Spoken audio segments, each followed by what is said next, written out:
ಒಂದು ಮುಖ್ಯವಾಗಿ ನಮ್ಗಲ್ಲಿ ಜಮೀನು ಇಲ್ಲ ಅಂತನೋ ಅಥವಾ ಒಣ ಭೂಮಿ ಇದೆ ಬೇಸಾಯ ಮಾಡೋದಕ್ಕೆ ಆಗ್ತಾ ಇಲ್ಲ ಅಂತನೋ ಅಥವಾ ನಾವಿರೋ ಜಾಗದಲ್ಲಿ ನಮ್ಗೆ ಉದ್ಯೋಗಗಳು ಸಿಗ್ತಾ ಇಲ್ಲ ಅನ್ನೋ ಕಾರಣಕ್ಕೋಸ್ಕರನೋ ನಾವು ಬದುಕಬೇಕು ಅಂತ ಹೇಳಿ ದುಡಿಬೇಕು ಅಂತ ಹೇಳಿ ನಾವು ಅಲ್ಲಿಂದ ಸುಮಾರು ಸಾವಿರಾರು ಕಿಲೋಮೀಟರ್ ಇಂದ ನೂರಾರು ಕಿಲೋಮೀಟರ್ ಅಲ್ಲಿಂದ ನಾವು ಇಲ್ಲಿಗೆ ಬರ್ತಾ ಇದ್ದೀವಿ ಅಲ್ವಾ?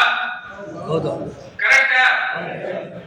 ಇಲ್ಲಿ ಬಂದಂತ ಸಂದರ್ಭದಲ್ಲಿ ಅಷ್ಟು ನಾವು ಏನು ಅದರಿಂದ ಆಸೆ ಆಕಾಂಕ್ಷೆಗಳು ಇಟ್ಕೊಂಡ್ ಬರ್ತೀವೋ ಅದೇ ತರ ಇದೆಯಾ ಇಲ್ಲಿ ಪರಿಸ್ಥಿತಿ?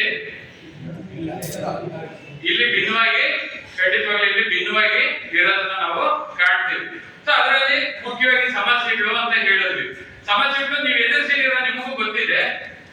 ಇಲ್ಲಿ ಮುಖ್ಯವಾಗಿ ಕಾರ್ಮಿಕರು ಎದುರಿಸ್ತಾ ಇರೋಂಥ ಸಮಸ್ಯೆಗಳು ಅಂತಂದ್ರೆ ಕೂಲಿಗೆ ಹೋಗ್ತಾರೆ, ಕೂಲಿ ದುಡ್ಡು ಸಿಗಲ್ಲ. ಕೆಲವರು ಅರ್ಧ ಇಟ್ಕೊಂತಾರೆ, ಇನ್ನು ಅರ್ಧ ಮಾತ್ರ ಕೊಡ್ತಾರೆ. ಅಥವಾ ಇನ್ ಕೆಲವರು ನಾಳೆ 15 ದಿನ ಬಿಟ್ಟು ಕೊಡ್ತೀನಿ, 20 ದಿವಸ ಕೊಡ್ತೀನಿ ಅಂತ ಹೇಳುವಂಥದ್ದು.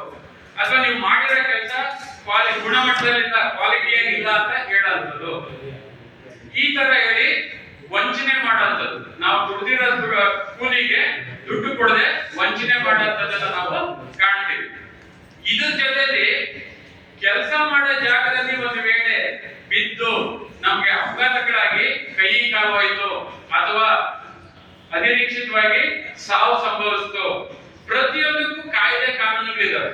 ಆದ್ರೆ ಆ ಕಾಯ್ದೆ ಕಾನೂನುಗಳನ್ನ ಯಾರು ಸಹ ಅದನ್ನ ಫಾಲೋ ಮಾಡ್ತಾ ಇಲ್ಲ, ಅನುಸರಣೆ ಮಾಡ್ತಾ ಇಲ್ಲ.